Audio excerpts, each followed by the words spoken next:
सुप्रभात बच्चों, आज हम पढ़ेंगे भिन्नार्थक शब्द, जिसे इंग्लिश में कहते हैं पैरोनिम्स। चलो देखते हैं भिन्नार्थक शब्द क्या है। भिन्नार्थक शब्द क्या है? भिन्न मतलब एकदम अनेक, यानी कि भिन्न, डिफरेंट, ठीक है। भिन्न अर्थ वाले। श्रुति मतलब सुनना, सम मतलब समान, यानी कि जो शब्द होंगे उन शब्द बिल्कुल सुनने में समान लगेंगे, एक जैसे लगेंगे, लेकिन उनके जो अर्थ होंगे बिल्कुल अलग लगेंगे, अर्थात भिन्न लगेंगे। तो उनकी भिन्नार्थक शब्दों की परिभाषा को हम देखते हैं, क्या कहेंगे।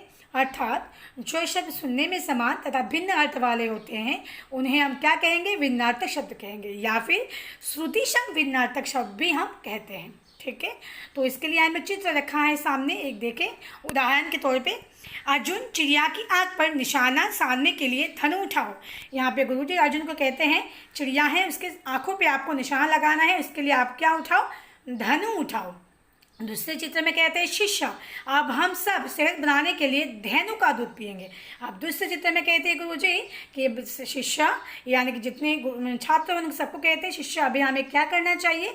सेहत को अच्छे से ध्यान रखने के लिए धेनु का दूध पीना चाहिए। यहाँ पे धेनु का अर्थ होता है गाय। दोनों ही जगहों को देखो आप, धनु और धेनु दोनों का उच्चारण एक ही, लेकिन दोनों का ही अर्थ जो है बिल्कुल अलग अलग है। अर्थात वैसे ही शब्दों को, जो शब्द सुनने बिल्कुल एक जैसा हो, यानी कि समान हो, लेकिन दोनों के अर्थ बिल्कुल अलग अलग निकले, उन्हें हम क्या कहेंगे?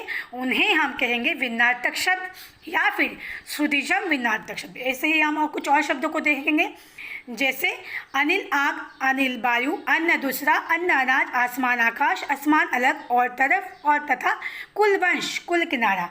तो ऐसे ही शब्दों को कहते हैं क्या हम? भिन्नार्थक शब्द। Okay students.